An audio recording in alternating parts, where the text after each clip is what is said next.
Malunsar ang St. Raphael the Archangel Parish sa Legazpi City nin pinakaenot na social media formation series na may katuyuhan na giyahan ang mga parokyano sa responsabling paggamit ka mga digital na plataforma susog sa saindang pagtubod. Inorganisar ang serye kana Parish Commission on Media and Communications na nagbibisto na ang social media ang nag-ofrecer nin parehong oportunidad asin hagyat na nangangaipuhan nin responsable, etikal asin giya nin pagtubod sa paggamit. Ang enot na sesyon na may temang Faith Online, Being Christian in Digital Spaces ang gigibuhon sa Pebrero 21 alauna nin hapon. Panginginota na nasabing diskusyon ni Reverend Father Kevin James Fonasher, pamayo kan Diocesan Commission on Media and Communications. Sigun sa parokya, obheto kan programa na moldihon ang sarong mas maging responsable asin nakatutok sa mission-oriented engagement sa digital space. Asin hinagyat ang mga parokyano na gamito ng social media bilang kasangkapan sa ebanghelisasyon. Bukas ang serye para sa gabos na parokyano urog na sa mga aktibong miyembro kan mga ministeryo, organisasyon, asin maging sa mga nagigibon in online content. Pigi-imbitaran kan parokya ang gabos na makisumaro sa naunambitan na aktibidad. Mientras tanto, sa iba pang detalyes nin mga bareta sa luwas kan rehiyon, liwat na nangapodan ang Catholic Education Association of the Philippines o CEAP sa mga hobenes na mantinirong buhay ang espiritu nin pagtubod, isog asin pagkakasararo, kasabay kan pagrumdom kang 40th anniversary kang EDSA People Power Revolution. Sa irarom kan temang 40 Years of Courage, One CEAP Community. Pigahagyat kan CEAP ang gabos kan mga miyembrong eskwelahan na makisumaro sa manlain-lain na aktibidad nagigibuhon sa National Shrine of Mary Queen of Peace o mas bisto bilang EDSA Shrine asin mga katabang na institusyon. Sigun sa CEAP, ang pagrumdom sa EDSA People Power Revolution ang bako sa napagsalingoy sa historya kundi sarong pangapodan sa presente asin ngapit na panahon urog na para sa mga hobenes asin para tukdo sa mga eskwelahang Katoliko. Pinagirumdom kan CEAP ang tayo ang people power noon, ngayon at bukas na espiritu kan EDSA ang dapat na padagos na mabuhay sa mga classrooms, sa mga eskwelahan asin sa pang-urual daw na pagtukdo nin katotoohan, hustisya asin pagmakulog sa kapwa. Bilang parte kan selebrasyon, pigi-imbitaran kan CEAP ang mga eskwelahan, student leaders asin mga paratukdo na aktibong magpartisipar sa mga programang nakasentro sa EDSA Shrine na sarong lugar na padagos na nagsisimbolo sa matuninong na pakikibaka kan namamanwaan sa paagi kan pakikipagkoordinar sa CEAP. Tinawan doon kan CEAP na ang papel kan edukasyon ang importante sa pagmamantinir kan espiritu kang EDSA People Power Revolution na sarong espiritu na nagmumolde sa mga hobenes bako sa nasa akademya kundi may isog na manindugan, may pagmakulog sa banwaan asin may pagtubod na nagigiya sa paghiro. Mientras tanto, mahigot na lininaw kan Diocese of Baguio na daipig tutugutan ang pagsasagibo ni sakramento nin kasal sa Mountain Chapel sa Itogon, Benguet. Ini ang simbag ni Bishop Rafael Cruz kasunod ka na nagdadakol na kahaputan hali sa mga mauwot magpakasal sa naunambitan na lugar. Sa circular letter kan obispo, tinawan doon kaini na sulamenteng mga konsagradong simbahan asin kapilya ang pwedeng idaos ang sakramento ni pagpapakasal.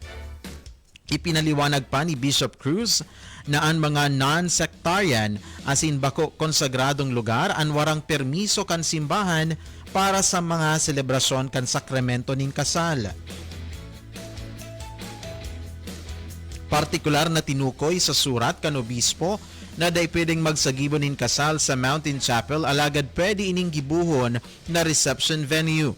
Nagpatanid man ang obispo laban sa mga aktibidad na pwedeng magdulot nin kalibungan sa mga paratubod Kabali ang pagsasagibo nin renewal of vows o basbas nin kasal sa mga hotel, parke asin iba pang daikon sagradong lugar mantang nakasulog nin badong liturhikal o nagagamit nin opisyal na ritual kan simbahan.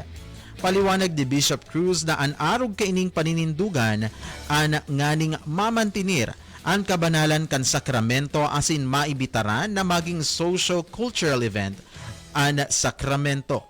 Liwat na tinawan doon kan obispo na pinangangatamanan kan simbahan ang dignidad asin kabanalan kan sakramento nin kasal asin pigsadolan mga mag-irelusyon na nagpaplanong magpakasal na magdulok sa saindang mga parokya para sa tamang paggiya asin canonical preparation. Sa iba pang detalyes ni na mga bareta, mas pinahigot kang Archdiocese of Manila ang mga konkretong lakdang tanganing ganap na maisabuhay ang synodality sa bilog na archdiocese. Kasabay kang pag-andam sa mga masunod na international gatherings kan simbahan asin sa 450th anniversary kan diocese sa 2029. Sigun kay Father Jason Laguerta, Vicar for the Implementation of the Translation Roadmap, saro sa importanteng lakdang kang archdiocese ang pinakaenot na Manila Archdiocesan Ecclesial Assembly 2026 na may katuyuhan na pasarigon ang synodal journey na pinunan kan 2021.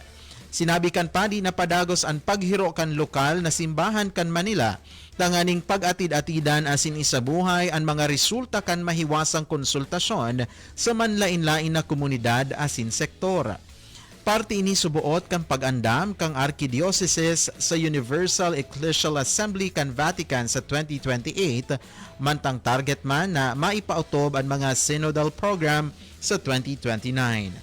Ibigaras man ni Father Laguerta na kan 2021 sa paagi kang Odeam sa Arcam, dinangog kan Archdiocese ang mga salamat at sana kan mga namamanwaan.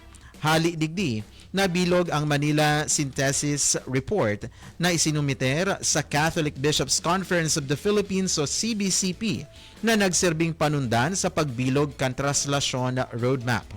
Ang roadmap, sigun sa padi, ang nagserbing giya kan Archdiocese sa pagsasabuhay kan synodality, sarong proseso na nagreresulta sa sarabay na paghiro. Tinawan doon man ni Father Laguerta na nakatutok ang Archdiocese sa tulong pangenot na pastoral focus, integral faith formation, holistic human development, as in governance and stewardship.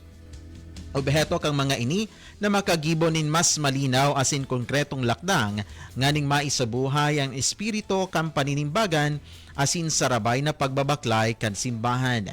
Isinagibo ang duwang aldaw na MAEA 2026 sa The Fifth Rockwell sa Makati City na pigpartisiparan kan sobra 500 na delegado hali sa manlain-lain na parokya asin sektor kan Archdiocese sa panginginat ni Manila Archbishop Jose Cardinal Advincula kaiban mga padi, relihiyoso asin mga laiko.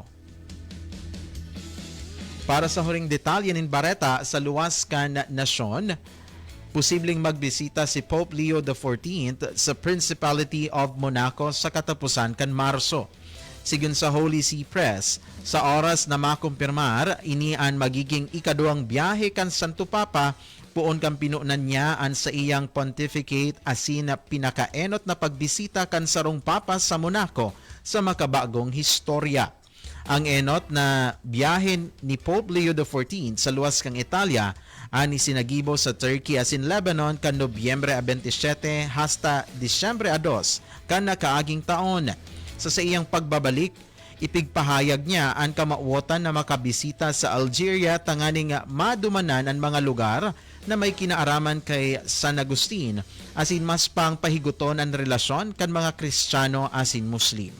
Ipighiras niya man na gusto niyang bisitahon ang Latin America, partikular na ang Argentina, Uruguay asin Peru, ang mga nasyon na enot na pinagserbihan ni Robert Prevost bilang misyonero asin bilang obispo. Kang Enero 17, Inako ni Pope Leo XIV sa Vatican si Albert II, Prinsipe kan Monaco. Sinundan ini kan mga meeting sa Secretariat of State. Sigun sa Holy See Press Office, pig-urulayan sa nasabing meeting an marhay na relasyong bilateral asin an ambag kan simbahang Katolika sa pangkomunidad na buhay kan Principality. Nagkaigwaman nin diskusyon kay iba si Pietro Parolin, Secretary of State kan Vatican, asin si Paul Richard Gallagher, Secretary for Relations with State and International Organizations. Kabaling sa mga pinag-urulayan ang pangangataman sa kapalibutan, humanitarian assistance, asin pagdepensar dangan pagbusol kang human dignity. Pig-urulayan man ang international development may kinaaraman sa katuninongan asin seguridad. Oras ta mga katiwala, 1 minuto bago mag alas 3 nin pagkahapon. So yan po ang katiripunan kan sa tuwing mga bareta digdi po sa Baretang Simbahan Plus. Sa pangaran po kan bilog na persa kang Radyo Veritas Legazpi, na kaibanan ta po sa lado teknikal si katiwalang Kuya Hil Barcena. Ako man po ang sa indong nakaibanan sa programa Katiwalang Ray Sibiliano. Diyos mabalas po and God bless sa Bicolandia.